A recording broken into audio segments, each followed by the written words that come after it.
저희가 지난주에도 복음에 대해서, 복음이 갖고 있는 하나님의 능력에 대해서 같이 나누었는데요. 오늘 말씀 같이 읽도록 하겠습니다. 로마서 1장 16절에서 17절까지입니다. 로마서 1장 16절에서 17절입니다. 네, 다 같이 읽겠습니다. 내가 복음을 부끄러워하지 아니하노니 이 복음은 모든 믿는 자에게 구원을 주시는 하나님의 능력이 됨이라. 먼저는 유대인에게요 그리고 헬라인에게로다. 복음에는 하나님의 의가 나타나서 믿음으로 믿음에 이르게 하나니 기록된 바 오직 의인은 믿음으로 말미암아 살리라 함과 같으니라. 아멘. 아멘. 지난 주일에 우리는 구원이 삼중적 차원이 있다라고 말씀을 드렸습니다. 우리는 죄의 책임으로부터 구원을 받고 죄의 세력으로부터 구원을 받으며 죄의 오염으로부터 구원을 받았고 받고 있고 받을 것이다. 구원의 과거 시제, 현재 시제, 미래 시제에 대해서 배웠습니다. 그래서 구원을 받은 사람만 지금 구원받고 있을 수 있습니다. 구원을 받은 사람만이 지금 현재적 구원을 이루어갈 수 있어요. 그래서 복음으로 죄와 싸우고 회개하고 성령을 의지하며 주님을 닮아가는 일, 점점 죄의 습성에서 멀어지는 현재적 구원을 이루어 나갈 수가 있습니다. 그리고 이 현재적 구원을 이루어 나가는 사람이 결국 또 구원을 받을 것입니다. 그렇기 때문에 우리의 구원의 확신은 내가 언제 예수님 영접했지 그 날짜와 시간이 아니라 지금 내가 구원받고 있는가, 예수 그리스도를 믿음으로 말미암아서 점점 죄로 말미암아서 멀어지고 있는가라고 하는 현재적인 구원, 이 현재적 구원 속에서 내가 구원받았기 때문에 지금 구원받고 있구나, 그리고 지금 구원받고 있기 때문에 구원받을 것이다 라고 하는 그 구원의 확신이 현재적 구원 속에서 이루어진다라고 했습니다. 그래서 언젠가 내가 구원받았기 때문에 이제 막 살아도 되고, 그리고 언제 죽을 때 주님 저 갑니다, 그때 저 믿었죠? 라고 하는 그 티켓을 가지고 가는 것이 아닌 것이죠. 구원을 받은 자만이, 칭의를 받은 자만이 성화할 수 있고 성화한 자만이 영화로울 수 있다. 이것이 지난주에 얘기했던 복음이 갖고 있는 구원의 능력이라고 말씀드렸습니다. 오늘은 하나님의 의에 대해서 말씀을 드리려고 합니다. 복음에는 하나님의 의가 나타난다. 이건 굉장히 충격적인 얘기입니다. 하나님의 의. 그토록 구약에 있는 수많은 종교 지도자들이, 그리고 선지자들이, 그리고 율법사들이 원했던, 이루고자 했던 그것이 바로 하나님의 의였는데, 이 하나님의 의를 사도 바울 역시도 바울이 되기 전에 사울이었던 이 사울도 굉장히 열심히 이 하나님의 의를 이루려고, 율법으로 하나님의 의를 이루려고 굉장히 애썼던 사람이죠. 사도 바울만큼이나 하나님의 의를 나의 행위와 공덕과 경건으로 이루려고 했던 사람이 있었는데, 그 사람이 바로 1500년대 시대에 살았던 마르틴 루터예요. 마르틴 루터가 하나님의 의를 이루려고 얼마나 애를 썼는지 모르겠습니다. 그는 아우구스티누스 수도원의 수도사로 있을 때 철저하게 하나님의 의를 이루려고 했습니다. 매일같이 죄성을 자각할 때마다 채찍으로 자신에게 체벌을 가했습니다. 스스로 자신의 종아리를 후려치면서 의인이 되기를 힘썼던 사람입니다.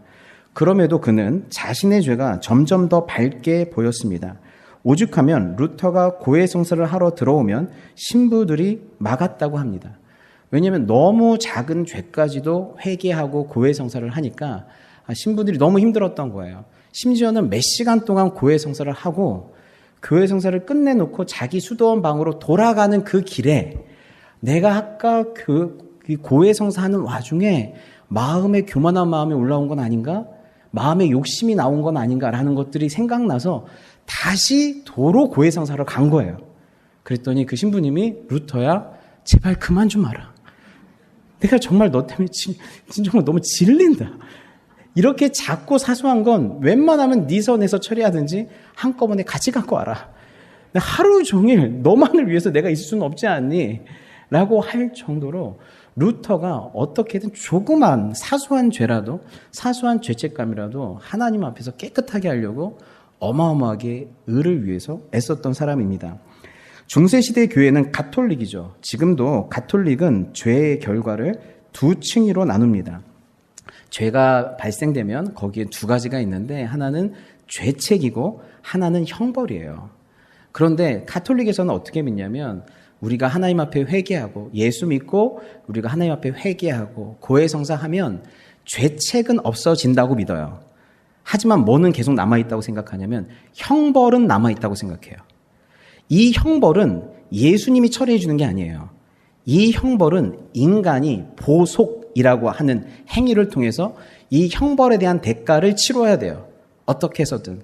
이 보속이라는 건 뭐냐면 기도하는 거, 선행하는 거, 고행하는 거, 영성훈련하는 거, 이런 것들이에요. 이러한 것들을 통해서 보속을 하는데, 보속이라고 하는 건 보충할 보에 속죄할 속이에요. 속죄를 보충한다. 즉 예수님의 속죄만으로는 충분치 않다. 예수님의 속죄만으로는 하나님과의 관계성 속에서의 하나님의 용서만 받을 뿐이지 네가 죄를 짓고 난 그 죄의 결과와 흔적은 네가 처리해야 돼.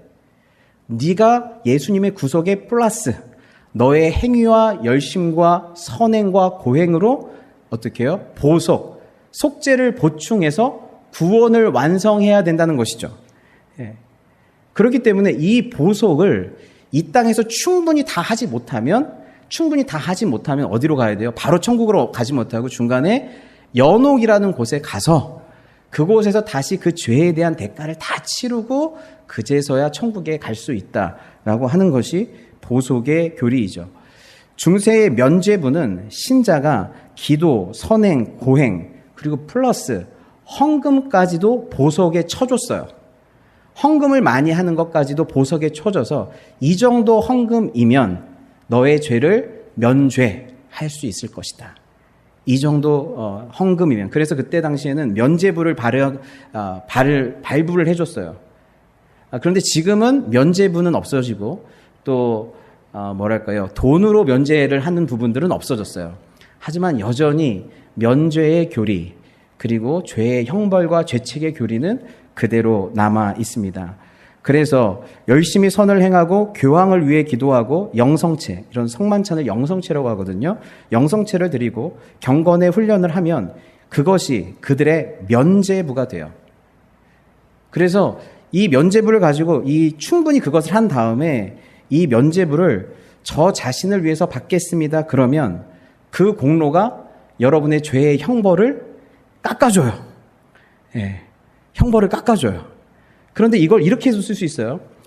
이 면죄부를 돌아가신 우리 아버지, 우리 어머니를 위해서 제가 전가해서 봉헌해 드리겠습니다. 그러면 여러분이 열심히 기도하고 고행하고 선행한 그 의를, 그 공덕을 내 죄를 사하는 데 쓰이지 않고 어떻게 해요? 그분에게 드리겠습니다. 봉헌하겠습니다. 그러면 혹시라도 연옥에서 한 500년 살아야 될 우리 아버지나 어머니가 한 100년 깎이는 거예요. 정말 열심히 하면 200년 깎일 수도 있는 거예요. 예. 그렇게 해서 그거를 드리는 거예요. 예. 혹시라도 그렇지 않게 된다고 하면 내가 더 이상 죄를 사하거나 그럴 게 없어지면 뭐예요? 이 모든 게 다 내 공덕과 의로 쌓이게 돼요. 그래서 하나님 앞에 상급을 얻게 되는 것이요. 여러분, 이게 얼마나 멋진 교리입니까? 하나님의 그 예수 그리스도의 십자가만으로는 충분치 않아서 내가 도와드려야 된다는 거예요.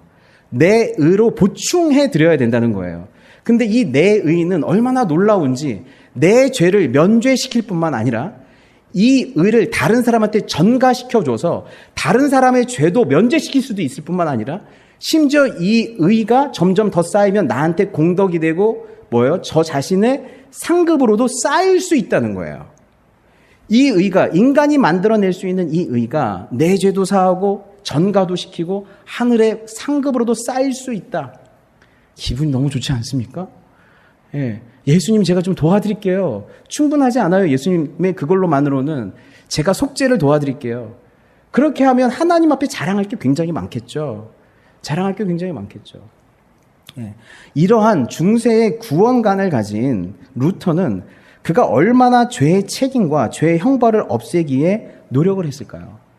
루터가 이런 구원관을 갖고 있었어요. 지금도 카톨릭은 이런 구원관이고요.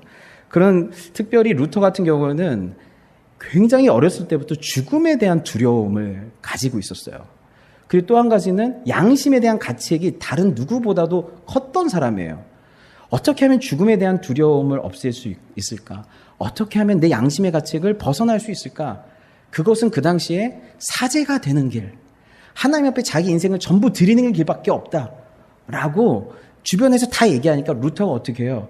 루터가 아우구스티누스 그 수도원에 수도사로 들어가게 돼요. 1505년에. 그러면서 서약을 합니다. 그 서약은 이런 거예요. 자신의 의지를 죽이고 소량의 음식을 먹고 남루한 옷을 입으며 밤에는 기도하고 낮에는 일하며 육체를 죽이고 가난의 치욕과 구걸의 부끄러움을 당하며 수도원에 갇힌 실직나는 생활을 감당해 나갈 것을 엄숙히 서약합니다. 그런데 이 수도원 규칙만으로도 힘든데 루터는 그 이상을 했어요. 그 이상 3일 금식을 그냥 밥 먹듯이 했어요. 그래서 루터가 이렇게 얘기했어요.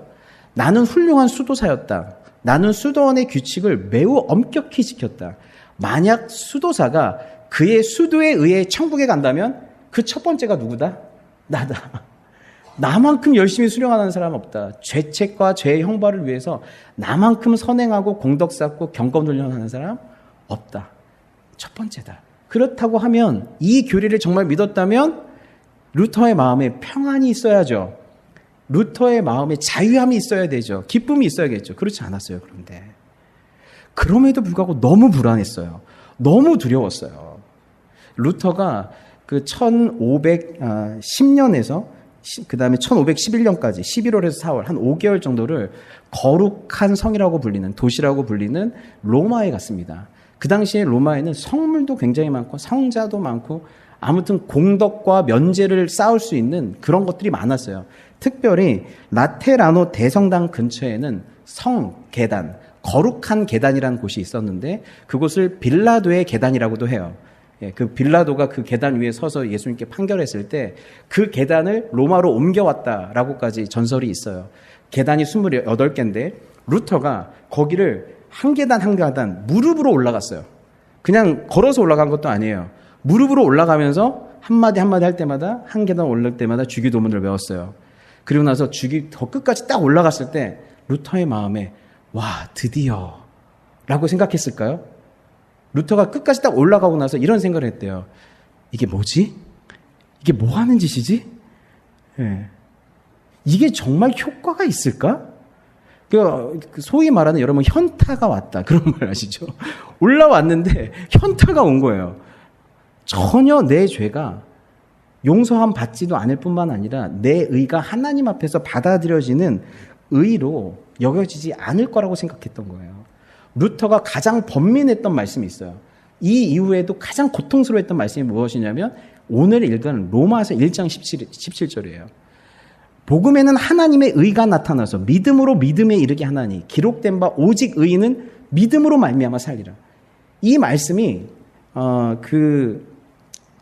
루터에 의하면 이렇게 얘기해요. 내가 그 선언을 읽을 때마다 나는 언제고 하나님께서 복음을 알리지 않았으면 더 좋을 뻔했다라고 생각했다. 이게 복음으로 안 들리는 거예요. 복음, 예수 그리스도에게서 하나님의 의가 나타났대요. 하나님의 율법으로 완벽하게 이룬 하나님이 요구하시는 그 순종의 의가 나타났는데 그 의뿐만 아니라 믿음까지, 그 의 이후로 믿음까지 나타났는데 이 믿음이 믿음의 믿음, 믿음으로 믿음에 이른. 그러니까 순종했던 그분이 믿음까지 완성하신 거예요. 믿음의 사닥다리까지 타고 올라가셔서 믿음과 순종으로 최고점에 오른 거예요. 그래서 오직 의인은 믿음으로 말미암아 살리라 라고 했을 때 이것은 뭐예요? 예수님이 이루신 그 의를 너희도 따라 살아라. 너희도 예수님처럼 그 의를 이루어라. 그 의뿐만 아니라 믿음에 이뤄서 최고조의 믿음에 이뤄서 믿음과 순종으로 너희가 영생을 살아라 라는 말씀으로 들렸던 거예요. 그래서 이런 하나님의 이 정도 수준의 의를 요구하는 하나님에 대해서 자기는 화가 났다 그래요. 도대체 어떻게 거기까지 이룹니까? 예수님이 이루신 완벽한 의를 저희가 어떻게 이룹니까? 화가 날 정도였다라고 말하고 있습니다. 여러분, 그 예수님이 이루신 의가 이런 거예요. 너희는 내 규례와 법도를 지키라. 사람이 이를 행하면 그로 말미암아 살리라. 나는 여호와니라. 이 구약의 율법에서 주님께서 이 율법대로 살면 너희는 살 거야, 안 죽을 거야 라고 말씀하셨어요. 근데 이 율법의 말씀을 예수님이 다시 재해석을 하세요. 어떻게 하시냐면, 내가 율법이나 선지자를 폐하러 온 줄로 생각하지 말라. 폐하러 온 것이 아니요. 어떻게 하러 왔다? 완전하게 하러 왔다. 이렇게 말씀하고 있어요. 여기에서 완전하게라고 하는 말의 뜻은 가득 채우다라는 뜻이에요. 율법을 완벽하게 가득 채우겠다. 하나님이 요구하시는 율법의 수준을 가득 채우겠다. 그런데 가득 채워진 온전한 율법의 행위의 수준은 어느 정도인가? 라고 봤더니 20절에 내가 너희에게 이르노니 너희 의가 서기관과 바리새인보다 더 낫지 못하면 결단코 천국에 들어가지 못하리라. 이렇게 돼 있어요. 그러니까 예수님이 이루시는 율법을 이루어야 의가 생기잖아요. 근데 예수님이 생각하시는, 하나님이 진짜 요구하시는 율법의 의는 바리새인과 서기관들이 생각하는 의보다 더 나아야 한다는 거예요. 그래야 완전한 의, 온전한 의, 넘치는 의, 가득 찬 의가 된다는 거예요. 그러니까 바리새인과 서기관들이 지키는 수준의 율법 행위로는 하나님 앞에서 의가 될 수가 없다. 그것보다 더 나아야 한다 라고 해놓고 그 율법을 완벽하게 지킨다는 의미가 뭔지 21절부터 쫙 설명을 해주시는 거예요. 쫙 설명을 해주시고 나서 45절에 이같이 한즉 하늘에 계신 너희 아버지의 아들이 되리니 이는 하나님이 그 해를 악인과 선에게 베푸시며 비를 의로운 자에게 불의한 자에게 내려주심이라. 이같이 해야 된대요. 그러면 21절부터 44절까지 그렇게 율법의 말씀을 지켜 행하면 여러분은 여기 안 앉아 계셔도 됩니다. 제가 지금부터 설명해 드릴 건데 제가 21절부터 44절까지 이 완벽한 율법을 이룬다는 게 뭔지를 설명을 해드릴 건데 딱 듣고 이거 내가 이 정도면 할 수 있습니다 하신 분들은 벌떡 일어나서 나가시면 돼요. 성찬식 안 해도 됩니다. 필요 없어요. 여러분의 행위로 충분히 보속할 수 있어요. 그러면 하나님이 요구하시는 의, 복음에 나타난 하나님의 의, 예수님이 이루신 의가 어느 정도인가를 지금부터 볼게요. 옛사람이 말한 바 살인하지 말라. 누구든지 살인하면 심판을 받게 되리라 하였다는 것을 너희가 들었대요. 행위 살인에 대해서만 얘기를 들었는데 주님은 뭐까지 보시는 거예요? 마음과 마음에서 나오는 말까지 보시는 거예요. 나는 너에게 이르노니 형제에게 노하는 자마다 심판을 받게 되고 형제에 대하여 라가라 하는 자는 공회에 잡히게 되고 미련한 놈이라 하는 자는 지옥불에 들어가게 되리라. 여기 형제에게 노하는 자마다 태어나서 한 번도 화를 낸 적이 없습니다. 조용히 엄지발가락을 드세요. 한 번도. 하루도 화를 안 낸 적은 없겠죠. 그렇죠? 형제에게 노하는 자마다 심판을 받게 되고요. 라가라고 하는 뜻의 그 근원의 뜻이 뭐냐면 빈 것, 텅 빈 것 이런 뜻이에요. 그렇기 때문에 우리 전문 용어 있잖아요. 이 골빈 이런 거 있잖아요. 바보, 멍청이 이런 거예요. 비인격적인 대우이기도 하고 상대방을 무시하는 거예요. 즉 비었다, 텅 비었다 이건 쓸모없는 존재라는 뜻이에요. 쓸모없는 놈, 바보 이렇게 생각하는 거예요. 그리고 미련한 놈이라고 하는 것은 거기에다가 그 사람을 완전 하대하는 것까지 무시하고 하대하는 것. 그런 사람들은 지옥불에 들어가게 된다라고 얘기를 하는 것이죠. 여러분, 이 사람을 무시하고 하대하는 이 미련한 놈과 라가라고 하는 이것들의 합성어를 제가 한국말로 찾았어요. 그게 뭐냐면 그 사람 인간도 아니야 라는 거예요. 인간도 아니야. 최소한 여기선 놈이라고는 하잖아요. 그렇죠? 미련한 놈이라고 하는데 인간도 아니야 라고 하는 것이죠. 그래서 여러분들이 정말 누군가 때문에 너무너무 화가 났어요. 너무너무 화가 나면 이 코스로 딱 가는 거예요. 화가 나면 라가와 미련한 놈 이게 한 세트입니다. 너무너무 화가 난 거예요. 너무너무 화가 나는데 막 복수하고 싶은 마음이 여기까지 왔는데 아휴 그 인간도 아니야. 그런 거예요. 인간도 아니야. 내가 참는다 그래요. 그럼 옆에서 친구가 그래요. 와, 너 성자다. 어떻게 참아? 그런 경험 못 하셨나요? 어떻게 그런 인간을 참아줘? 성자라고 그래요. 복수하지 않았다고. 하지만 누군가를 인간도 아니라고 무시하고 깔봤단 말이죠. 그리고 누군가에게 여러분이 이렇게 많이 위로했을 거예요. 네가 참아. 그 인간도 아니야. 그렇게 또 많이 위로했을 거예요. 그때마다 여러분은 사실 어떤 죄를 지고 있는 거예요? 지금 이 죄를 짓고 있는 거예요. 비록 참아줬더라도, 비록 그냥 넘어가줬더라도 여러분이 화내면서 그 속에서 지옥불 같은 불이 올라와서 누군가한테 라가와 미련한 놈이라고 하는 수 없는 응용어를 썼을 때 그때 여러분의 그 죄는 지옥불에 들어갈 죄라고 얘기하고 있어요. 그러므로 예물을 제단에 드리려다가 거기서 내 형제에게 원망을 들을 만한 일이 있는 것이 생각나거든. 원망을 들을 만한 일이 있는 것 생각나거든.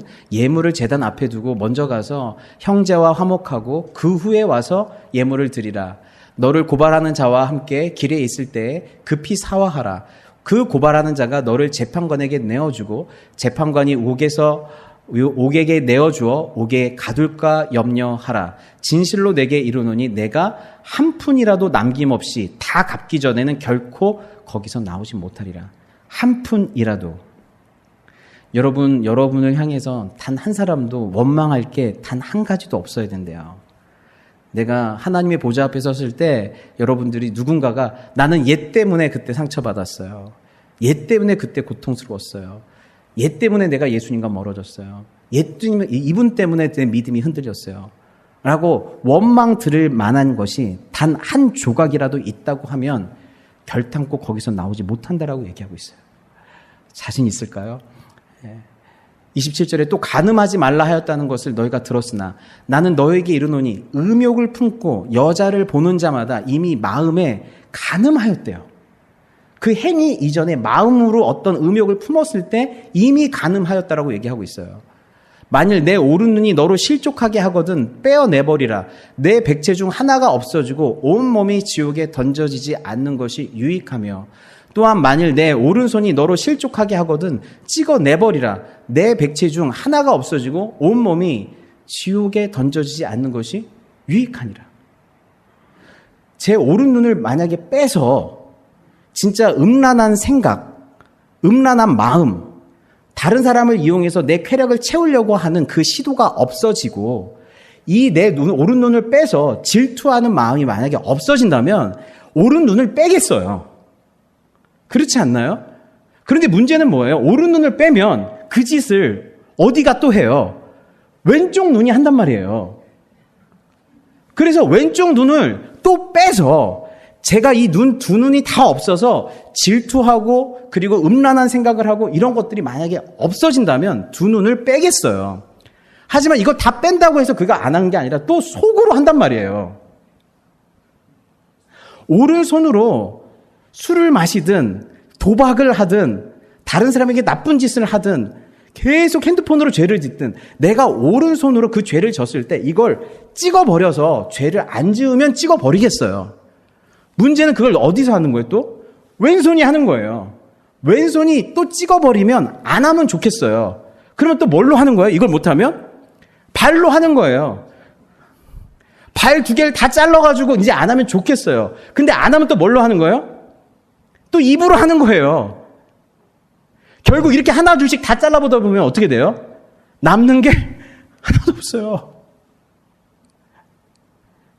그렇게 해서라도 천국에 갈 수 있다고 하면 다 잘라봐라. 얼마나 우리 많이 노력했어요. 근데 자른다고 안 한다는 게 아닌 거예요. 38절 또 눈은 눈으로 이는 이로 갚으라 하였다는 것을 너희가 들었으나 나는 너에게 이르노니 악한 자를 대적하지 말라. 누구든지 내 오른뺨을 치거든 왼편도 돌려. 와, 오른뺨을 치거든 왼뺨도 돌려. 지금 치면은요. 우리 안에요, 얼마나 하나님같이 되고 싶은 마음이 있냐면요, 하나님처럼 높아지고자 하는 마음만 하나님같이 되려고 하는 게 아니라요, 심판하시는 분이 하나님인데 내가 이것은 선이고 이것은 악이다라고 규정해서 그 악한 인간을 심판하고자 하는 마음이 얼마나 불같이 있는지 몰라요. 되게 복수하고자 하는 마음. 그 복수는 나의 힘이 돼서 인생을 또 살기도 해요. 이 불같이 사람을 심판하고자 하는 마음. 근데 죄를 안 졌는데도 오른뺨을 때렸어요. 그러면 왼뺨, 오른뺨 다 때려야죠. 근데 뭐예요? 오른뺨을 왼뺨도 들이대라고 말하고 있어요. 또 너를 고발하여 속옷을 가지고자 하는 자에게 겨도까지 가지게 하며 또 누구든지 너로 억지로 오리를 가게 하거든 그 사람과 심리를 동행하고 내게 구하는 자에게 주며 내게 꾸고자 하는 자에게 거절을 하지 말라. 또 내 이웃을 사랑하고 내 이웃을 미워하라 하였다는 것을 너희가 들었으나 나는 너에게 이르노니 너희 원수를 사랑하며 너희를 박해하는 자를 위하여 기도하라. 이게 주님이 요구하시는 의의 수준이에요. 10년 전에 나한테 가슴 아프게 했던 사람을 용서해 주라는 말이 아니라 지금 네 뺨을 때리는 사람, 지금 너에게 사기치려고 하는 사람, 지금 너의 그 핏속 뼛속까지 다 피 빨아먹으려고 하는 그 사람, 너의 원수된 그 사람, 지금 너의 뺨을 때리는 그 사람을 사랑하라는 거예요. 사랑으로 대하라는 거예요. 예. 그리고 나서 이같이 한직이에요. 여러분, 이 루터가 얼마나 괴로웠겠어요. 하나님이 요구하신 의의 수준이 이 정도인데 그 돌계단 28개 올라갔다고 해서 내가 하나님 앞에 의로워졌다라고 그 말이 나오겠어요? 라틴어로 성경을 읽을 수 있는 루터가 내가 어떻게 이 의를 내가 어떻게 이루지? 얼마나 힘들었겠어요. 야고보서에서는 심지어 이렇게 얘기해요. 누구든지 율법 전체를 지키다가도 한 조목에서 실수하면 전체를 범한 셈이 되기 때문입니다. 간음하지 말라 하신 분이 또한 살인하지 말라고 말씀하셨습니다. 어떤 사람이 간음은 하지 않는다고 하더라도 살인을 하면 결국 그 사람은 율법을 범하는 것이래요. 심지어 전체를 범하는 것이래요. 왜냐하면 간음한 죄를 범한 사람은 살인한 죄를 범할 수 있어요. 살인한 죄를 범한 사람은 내 이웃의 아내를 탐할 수 있어요. 선악과 하나 따먹은 그 죄가 들어옴으로 하나님의 아들까지도 죽일 수 있어요. 하나의 죄가 들어옴으로 말미암아 율법 전체를 오염시킬 수 있다는 거예요. 그렇기 때문에 율법에서 우리한테 요구하는 건 뭐예요? 단 하나의 죄도 용납하지 않는 거예요. 우리 루터를 KO시켰던 말씀이 48절이에요.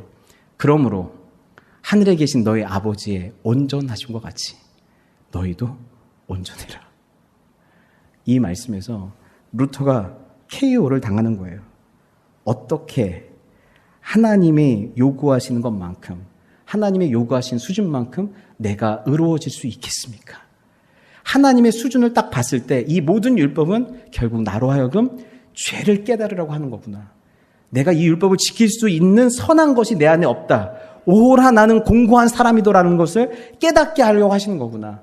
이 의의 불가능함을 인식시키려고 하시는 거구나라는 걸 깨닫는 거예요. 그래서 로마서 3장 19절 20절에서는 율법에 있는 모든 말씀이 율법 아래 사는 사람에게 말한 것임을 우리는 압니다. 그것은 모든 입을 막고 온 세상을 하나님 앞에서 유죄로 드러내려는 것입니다. 라는 것이죠.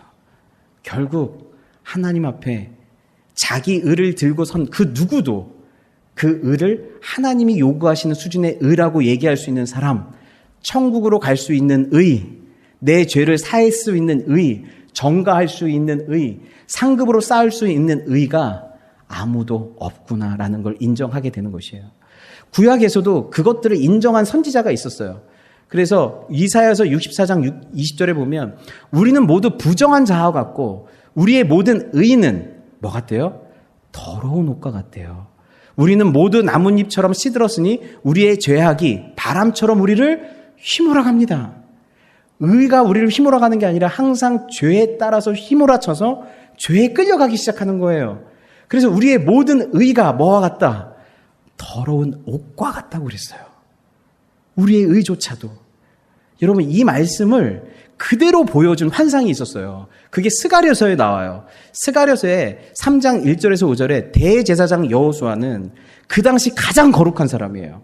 가장 거룩한 여호수아가 여호와의 천사 앞에 섰는데 사탄이 어디에 서 있어요? 오른쪽에 서 있어요. 그리고 그를 대적하고 있어요.